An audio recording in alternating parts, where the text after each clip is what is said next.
আগামী ফেব্রুয়ারিতে রোজার আগেই জাতীয় নির্বাচন আয়োজনের জন্য ইসিকে চিঠি দিয়েছে প্রধান উপদেষ্টার কার্যালয়। বুধবার রাতে এক বিজ্ঞপ্তিতে এ তথ্য গণমাধ্যমকে জানায় প্রেস উইং। প্রধান উপদেষ্টার মুখ্য সচিব এম সিরাজউদ্দিন মিয়া প্রধান নির্বাচন কমিশনারকে এ চিঠি পাঠান। বিজ্ঞপ্তিতে বলা হয়, চিঠির মাধ্যমে জাতীয় নির্বাচনের সব প্রস্তুতি শেষ করতে সরকারের আনুষ্ঠানিকতা শেষ হলো। উল্লিখিত সময়ের মধ্যে অবাধ, সুষ্ঠু ও উৎসবমুখর ভোট আয়োজনে প্রয়োজনীয় সব পদক্ষেপ নেয়ার অনুরোধ জানানো হয়েছে ইসিকে। এই চিঠি পাঠানো হবে বলে মঙ্গলবার জাতির উদ্দেশ্যে ভাষণে জানিয়েছিলেন প্রধান উপদেষ্টা অধ্যাপক মোহাম্মদ ইউনূস।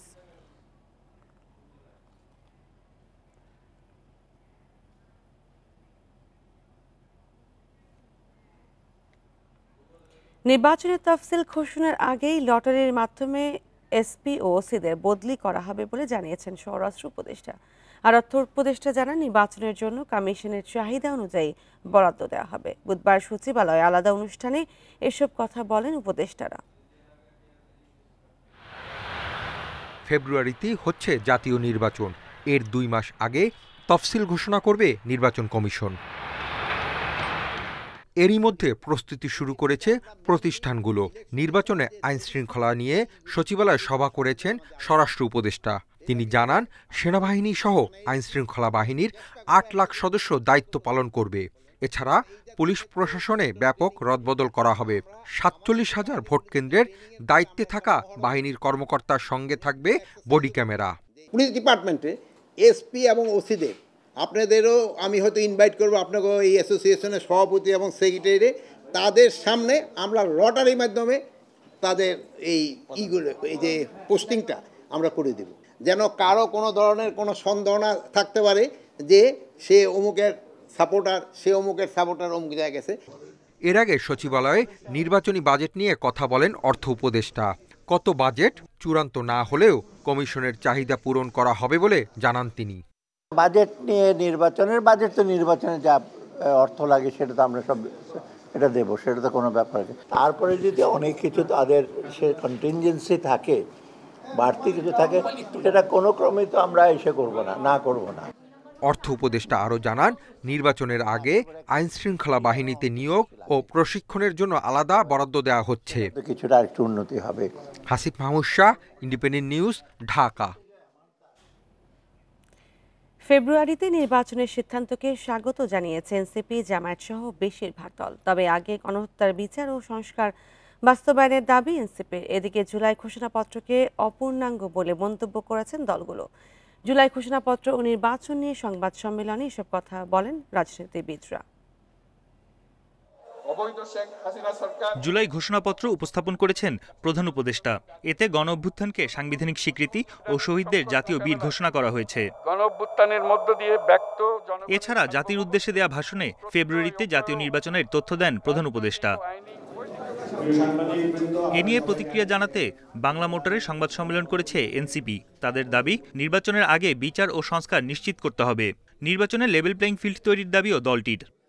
নির্বাচনের পূর্বেই বিচারকে দৃশ্যমান করা এবং সংস্কারকে বাস্তবায়ন করা এ সরকারের অবশ্য কর্তব্য। একই সাথে নির্বাচনের পূর্বেই মাঠ প্রশাসনের নিরপেক্ষতা নিশ্চিত করা এবং লেভেল প্লেইং ফিল্ড নিশ্চিত করা অবশ্যই সরকারকে আমাদের কাছে প্রতিশ্রুতি ব্যক্ত করতে হবে।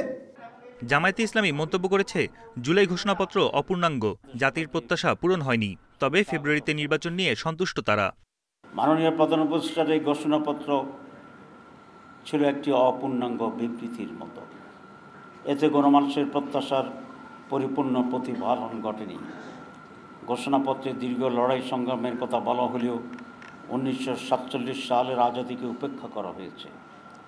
এতে ফিলকানা হত্যাকাণ্ড, শাপলা হত্যাকাণ্ড, 28 অক্টোবরের হত্যাকাণ্ডের উল্লেখ নেই। জুলাই ঘোষণাপত্র নিয়ে অসন্তুষ্ট গণ অধিকার পরিষদও। এনসিপিকে সরকার প্রাধান্য দিচ্ছে বলে অভিযোগ নূরের। জুলাই গণ অভ্যুত্থান নিয়ে একটি গোষ্ঠী তাদের মন গড়া একটা ইতিহাস বিনির্মাণ করার চেষ্টা করা হয়েছে। আমরা বিএনপি, জামাত এবং এনসিপির সুস্পষ্ট বক্তব্য চাই। আমরা যতদূর জানতে পেরেছি, এই ঘোষণাপত্র চূড়ান্ত করার আগে দফায় দফায় ফরমালি এবং ইনফরমালি বিএনপি, জামাত, এনসিপিকে নিয়ে বৈঠক হয়েছে। দ্রুত জুলাই সনদ বাস্তবায়ন ও আইনি ভিত্তি দেওয়ার দাবি রাজনৈতিক দলগুলোর। বন ইবনে কামাল, ইন্ডিপেন্ডেন্ট নিউজ, ঢাকা। মত প্রকাশের রাজনীতি শুরু করতে পারলে দেশে ফ্যাসিবাদ আর ফিরে আসবে না বলে মন্তব্য করেছেন বিএনপির ভারপ্রাপ্ত চেয়ারম্যান তারেক রহমান। বুধবার রাজধানীর নয়াপল্টনে স্বৈরাচার পতনের বর্ষপূর্তি উপলক্ষে আয়োজিত সমাবেশে প্রধান অতিথির বক্তব্যে একথা বলেন তিনি। ভিন্নমত থাকলেও জাতীয় ইস্যুতে ঐক্যবদ্ধ থাকতে হবে দলের প্রতি আহ্বান জানান তারেক রহমান। ফ্যাসিবাদ পতনের বর্ষপূর্তি উপলক্ষে নয়াপল্টনে বিএনপির কেন্দ্রীয় কার্যালয়ের সামনে অনুষ্ঠিত হয় বিশাল সমাবেশ। কর্মসূচিতে ঢাকা সহ দেশের বিভিন্ন জেলা থেকে জড়ো হন হাজারো নেতাকর্মী। সকল জেলার নেতা কর্মী সাধারণ মানুষকে আমি আন্তরিক প্রীতি জানাচ্ছি। যুবদল, ছাত্রদল, স্বেচ্ছাসেবক দল, মহিলা দল সহ বিএনপির অঙ্গ ও সহযোগী সংগঠনের নেতাকর্মীর উপস্থিতিতে কানায় কানায় পূর্ণ হয়ে ওঠে পুরো এলাকা। নেতারা বলেন, যারা ঐক্য ভাঙার চেষ্টা করছে তারা বাংলাদেশপন্থী নয়। আমাদের শক্তি হবে আমাদের ঐক্য। ফ্যাসিবাদ বিরোধী সেই জাতীয় ঐক্যকে সামনে রেখে ইনশাআল্লাহ আমরা ঐক্যবদ্ধভাবে গণতন্ত্রের রাস্তায় হাঁটবো। সমাবেশে দলের মহাসচিব বলেন, তারেক রহমানের নেতৃত্বেই ঘুরে দাঁড়াবে দেশের গণতন্ত্র। আমাদের নেতা জনাব তারেক রহমানের নেতৃত্বে আমরা সেই গণতন্ত্রকে উদ্ধার করব, আমরা সমৃদ্ধ বাংলাদেশ নির্মাণ করব, সাম্য মানবিকের দরবারে আমরা মাথা উঁচু করে দাঁড়াবো। আমাদের ভারপ্রাপ্ত চেয়ারম্যান সাহেব এখানে উপস্থিত আছেন, ধন্যবাদ জানাই যে তিনি আমাদেরকে নেতৃত্ব দিয়ে আমাদের মুক্তির পথ দেখিয়েছেন। প্রধান অতিথির বক্তব্যে তারেক রহমান বলেন, জনগণের মত প্রকাশের রাজনীতি করতে পারলে দেশে ফ্যাসিবাদ আর ফিরতে পারবে না। বর্তমানে দেশের গণতান্ত্রিক আমি জনগণের সামনে নিজেদের অধিকার প্রতিষ্ঠার এক অপার সম্ভাবনা এবং সুযোগ তৈরি হয়েছে।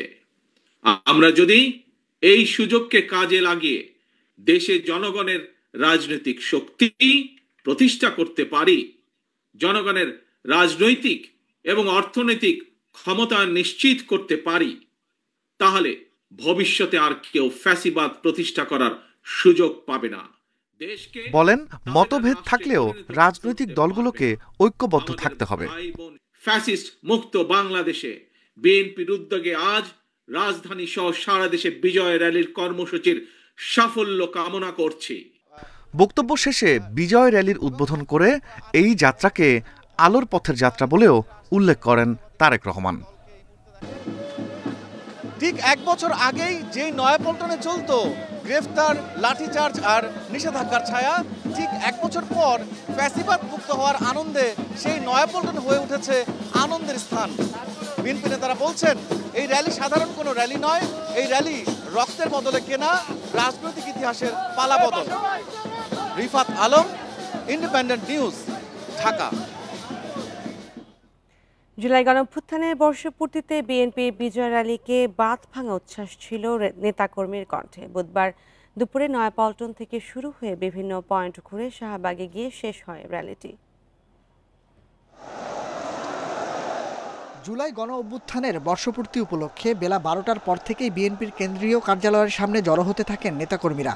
3টার আগেই কানায় কানায় পূর্ণ পল্টনের রাজপথ। বিজয় র্যালির উদ্বোধনে লন্ডন থেকে ভার্চুয়ালি যুক্ত হন বিএনপির ভারপ্রাপ্ত চেয়ারম্যান তারেক রহমান, ছিলেন দলের মহাসচিব সহ সিনিয়র নেতাকর্মীরা। বিকেল 4:45 শুরু হয় র্যালিটি। বিএনপি ছাড়াও এতে যোগ দেয় যুবদল, ছাত্রদল সহ অন্যান্য সহযোগী ও অঙ্গ সংগঠনের নেতাকর্মীরা। হাতে ও মাথায় জাতীয় ও দলীয় পতাকা সহ বিভিন্ন রঙের ক্যাপে রঙিন নেতাকর্মীরা। বাদ্যের ঝনঝনানিতে মুখরিত বিজয় উল্লাস। দীর্ঘ 17 বছরের নির্যাতন আর নিপীড়নের নানা বার্তা ছিল র্যালি জুড়ে। নির্যাতনের ক্ষতের স্মরণ করে নতুন বাংলাদেশ গড়ার প্রত্যয় নেতাকর্মীদের। বাঁধভাঙ্গা উচ্ছ্বাস আর প্রত্যাশার জনসমুদ্র মনে করিয়ে দিল নতুন বাংলাদেশের স্বপ্ন।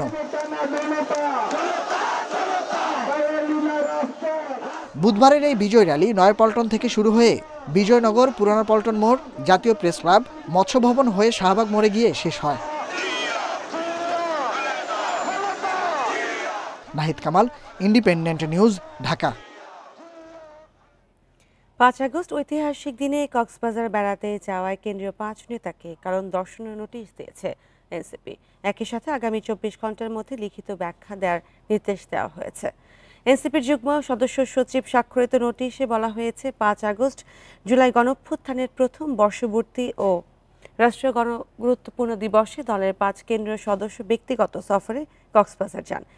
এই সফর সংক্রান্ত কোনো তথ্য দলকে আগে অবহিত করা হয়নি। এর প্রেক্ষাপট সম্পর্কে আগামী 24 ঘন্টার মধ্যে আহ্বায়ক নাইর ইসলাম ও সদস্য সচিব আক্তার হোসেনের কাছে সশরীরে উপস্থিত হয়ে লিখিত ব্যাখ্যা দিতে হবে। মঙ্গলবার গণঅভ্যুত্থানের বর্ষপূর্তির দিনে এনসিপির নেতা হাসনাত আবদুল্লাহ, সাজিদ আলম, নাসরুদ্দিন পাটোয়ারি, তাসনিম জারা ও খালেদ সাইফুল্লাহ কক্সবাজারে ইনানীতে অবস্থান করেন। এই বিষয়ে এনসিপি নেতা নাসিরউদ্দিন পাটোয়ারি জানান, ব্যক্তিগত ভ্রমণে সেখানে গিয়েছিলেন তারা।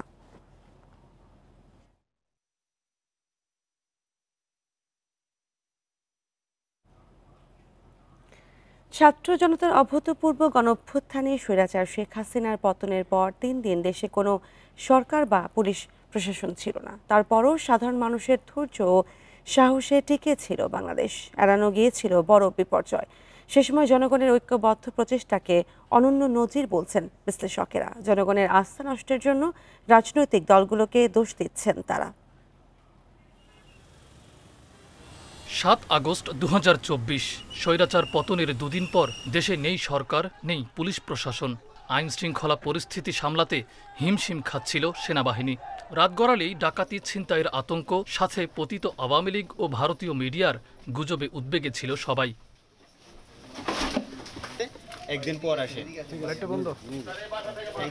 তবে সাধারণ মানুষের অসীম ধৈর্য, পরস্পরকে সহায়তার মানসিকতা আর সাহসে ভর করেই বড় বিপর্যয় এড়ায় বাংলাদেশ।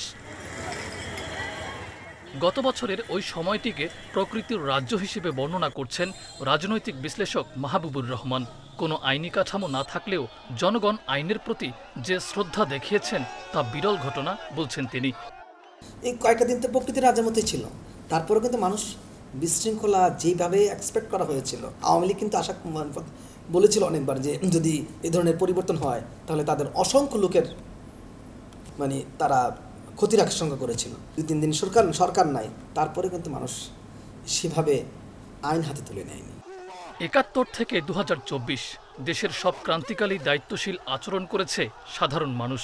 তবে রাজনৈতিক দলগুলোর জন্যই জনগণের আস্থা নষ্ট হয়েছে বলে রাজনৈতিক দলগুলোকেই দোষারোপ করলেন এই রাজনৈতিক বিশ্লেষক।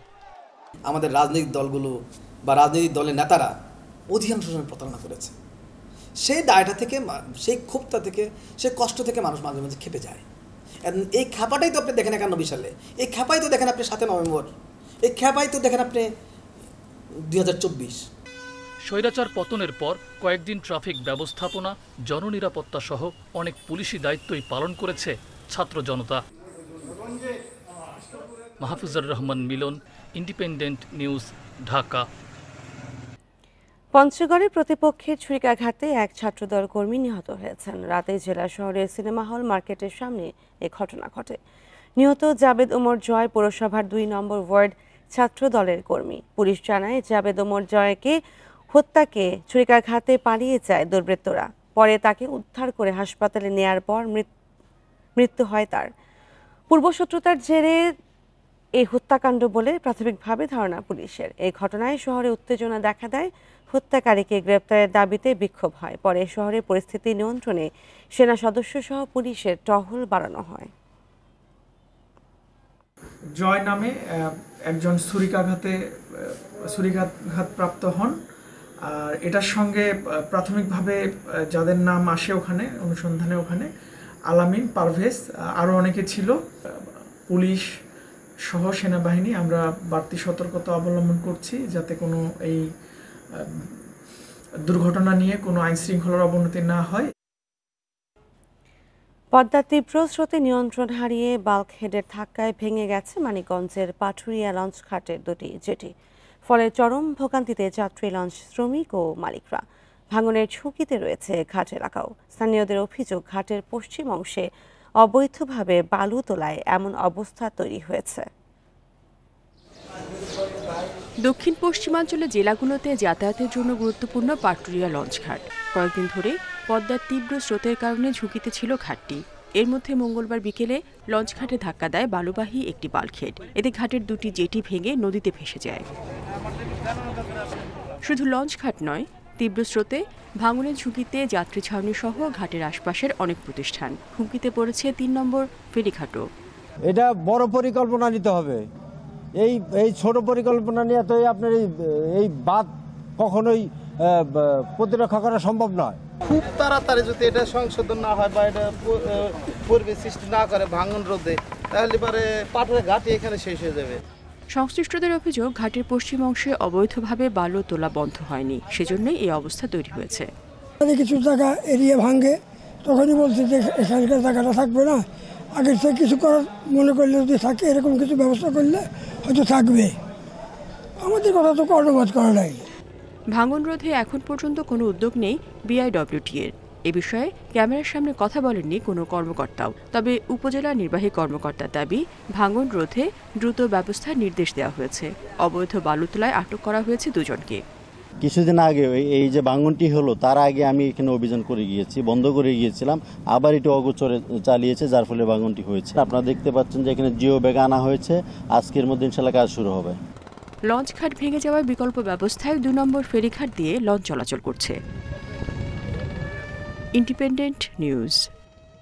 জ্বর কমে গেলেও ডেঙ্গু আক্রান্তদের যত্নে রাখার তাগিদ দিয়েছেন চিকিৎসকেরা। তারা বলছেন, জ্বর কমার পরই বেশিরভাগ রোগের প্ল্যাটিলেট কাউন্ট কমে রক্তক্ষরণের ঝুঁকি সহ নানা শারীরিক জটিলতা শুরু হয়। চোখে রক্ত জমাট, রক্ত বমি সহ উপসর্গ দেখা দিলেই হাসপাতালে নেয়ার পরামর্শ দিয়েছেন চিকিৎসকেরা।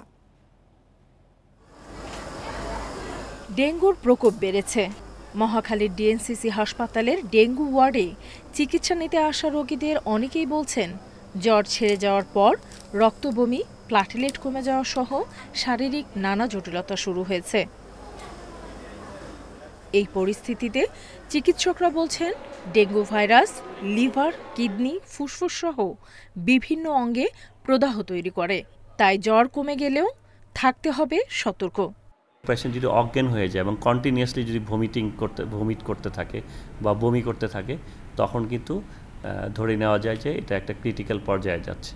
তো জ্বর ছেড়ে গেলেও এই সিমটমগুলো যদি পাওয়া যায়, তাহলে অবশ্যই তাকে হসপিটালে ইমিডিয়েটলি ভর্তি করতে হবে। প্ল্যাটিলেট কাউন্ট কমে যাওয়ার পাশাপাশি রক্তনালীরও ক্ষতি করতে পারে ডেঙ্গুর ভাইরাস। এ কারণে জ্বর কমে গেলেও বয়স্ক এবং অন্য রোগে আক্রান্তদের বিশেষ যত্ন নেওয়ার পরামর্শ বিশেষজ্ঞদের।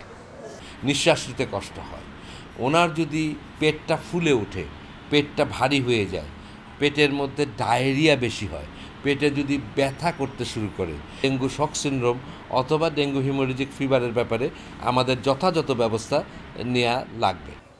ডেঙ্গু পরবর্তী জটিলতা নিয়ে ডিএনসিসি হাসপাতালে অধিকাংশ রোগী এসেছে ঢাকার বাইরের বিভিন্ন হাসপাতাল থেকে।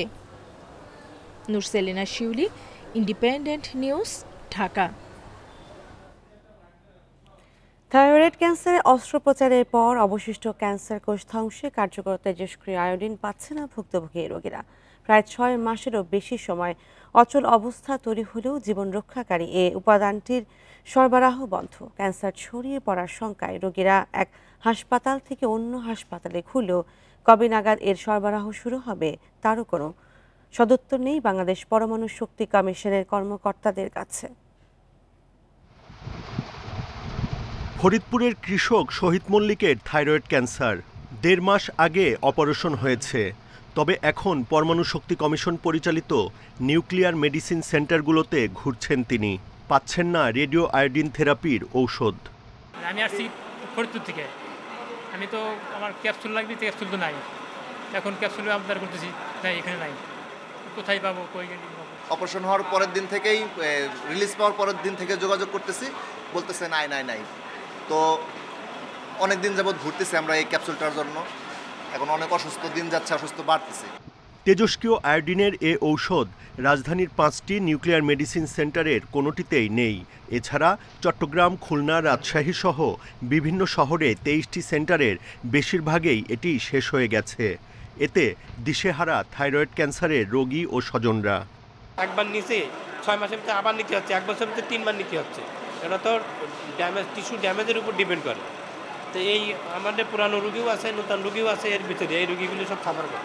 আমাদের ক্যাপসুলটা 6 মাস যাবত আসতেছে না আর কি, এই জন্য রোগী অনেক জমে গেছে। প্রায় 150-200 এরকম রুগী জমাট আছে। ঢাকা মেডিকেল, পিজি হাসপাতাল, কক্সবাজার, যেতে আমি কক্সবাজারের কর্মসূত্রে আমার যেতে হয়, কক্সবাজার, মিটফোর্ড, এই সবগুলোতে কোনো জায়গাতেই এটা নেই।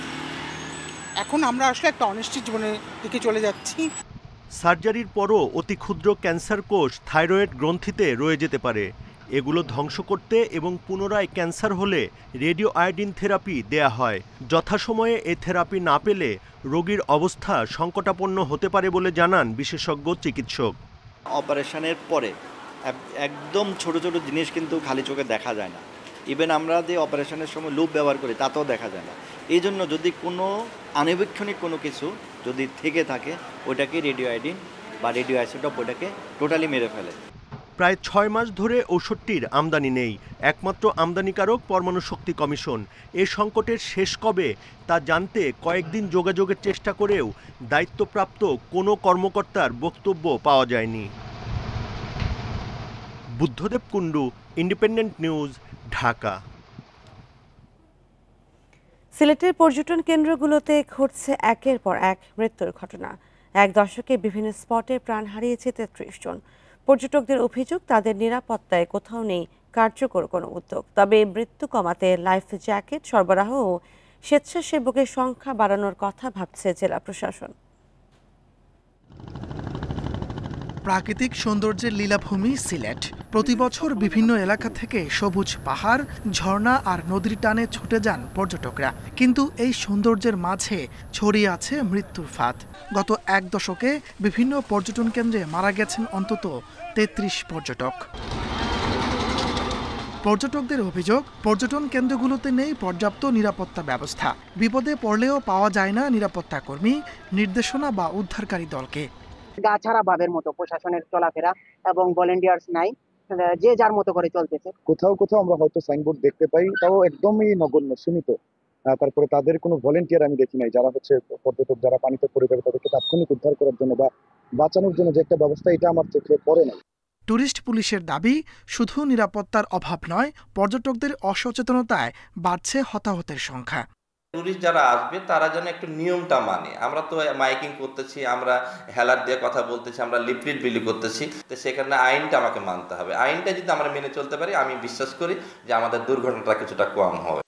জেলা প্রশাসক বলছে, প্রতিটি স্পটে নির্দেশনা টানানো রয়েছে। পাশাপাশি টুরিস্ট পুলিশ ও স্বেচ্ছাসেবীরাও থাকছে সব সময়। যারা নৌ ভ্রমণ করেন তাদের জন্য লাইফ জ্যাকেটের ব্যবস্থা থাকে, সেটা আমরা বলেছি এবং অনেক জায়গায় রয়েছে, কিন্তু সংখ্যাটা হয়তো সবার কাছে নেই। সবাই যাতে লাইফ জ্যাকেট ব্যবহার করা বাধ্যতামূলক করে সেই ব্যবস্থা করেছি। সিলেটের বিভিন্ন স্থানে প্রতি বছর ঘুরতে যান 5 লাখের বেশি পর্যটক। তাদের নিরাপত্তায় প্রশাসনকে আরও কার্যকর পদক্ষেপ নেওয়ার দাবি তাদের। Independent news.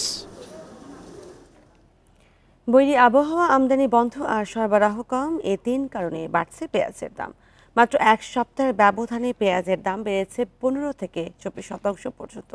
চড়া দামে ভোগান্তিতে পড়েছেন ক্রেতারা। বাজার নিয়ন্ত্রণে কার্যকর তদারকির দাবি ভোক্তাদের। রাজধানীর কারওয়ান বাজার সহ বেশিরভাগ বাজারে পেঁয়াজের কোনো সংকট নেই, কিন্তু কিনতে হচ্ছে চড়া দামে। প্রতি কেজি দেশি পেঁয়াজ বিক্রি হচ্ছে 70 থেকে 75 টাকা দরে, খুচরা বাজারে তা 80 টাকা। খুচরা বিক্রেতাদের দাবি, পাবনা, ফরিদপুর সহ অন্যান্য উৎপাদন এলাকা থেকেই বেশি দামে পেঁয়াজ কিনতে হচ্ছে, তাই কমে বিক্রি সম্ভব হচ্ছে না। বাধ্য হয়ে প্রয়োজনের চেয়ে কম কিনছেন ক্রেতারা। মানুষের আয়ও বাড়ে নাই, আর মানুষের এই যে আমরা কাজ করি, আমার কাজের দামও বাড়ে নাই, মালের দাম বাড়িয়ে গেছে। বৃষ্টি আর গরম হচ্ছে তো, যার জন্য পেঁয়াজটা পচে যাচ্ছে বেশি, আমদানি কম, যার জন্য হয়তো দামটা একটু বেশি। দেশের পেঁয়াজের বেশি আবাদ হয় পাবনা অঞ্চলে। সেখানকার আড়তদাররা বলছেন, ভারত থেকে আমদানি বন্ধ অনেক দিন। বাজারে এখন যেসব পেঁয়াজ কেনাবেচা হয় তার সবই দেশি। গত বছর ভালো দাম পাওয়ায় এবার বেশি লাভের আশায় কৃষক সরবরাহ কমিয়ে দিয়েছে। বৃষ্টির কারণে আমদানি কম হচ্ছে, মনে করেন গাছ তো কম আনতেছে, চাষিরা কম আনতেছে, বাজার একটু বাড়ছে। দাম না বাড়েন তাহলে কৃষক মরে যাবে, তার কারণ পেঁয়াজ এক মনে হয় 25 কেজি, এর মধ্যে আবার পচা হয়। পেঁয়াজের বাড়তি দামের কারণ অনুসন্ধানে বাজার তদারকিতে নেমেছে ভোক্তা অধিদপ্তর। কর্মকর্তারা জানান, প্রাথমিকভাবে কারসাজি প্রমাণ না মিললেও অভিযান চলমান থাকবে। তো এখানে আমরা তাদের বলেছি যে আপনারা ক্যাশ মেমো রাখবেন, ক্রয় মূল্য, বিক্রয়ের যে ট্রান্সপারেন্সিটা, এইসব ডকুমেন্ট যাতে থাকে এবং যেসব নিয়মকানুন আছে মূল্য তালিকা যাতে থাকে। তো আমাদের যেটা দাম বৃদ্ধির কারণ হিসাবে আমরা যেটা বলতেছি, হাটে কৃষকরাই এই দামে পেঁয়াজগুলো বিক্রি করছে। তো কৃষকের হলো আরও বেশি দাম পাওয়ার আশায় সাপ্লাইটা হয়তো কমিয়ে দিয়েছেন। বাজার নিয়ন্ত্রণে পেঁয়াজ আমদানির জন্য বাণিজ্য মন্ত্রণালয়ে সুপারিশ করা হবে বলেও জানায় ভোক্তা অধিদপ্তর। Shahid Ahmed, independent News, Dhaka. এই ছিল এখনকার সংবাদে। ইন্ডিপেন্ডেন্ট টেলিভিশনের সব খবর বিস্তারিত জানতে চোখ রাখুন ফেসবুক, ইউটিউব ও এক্সে। ধন্যবাদ সবাইকে।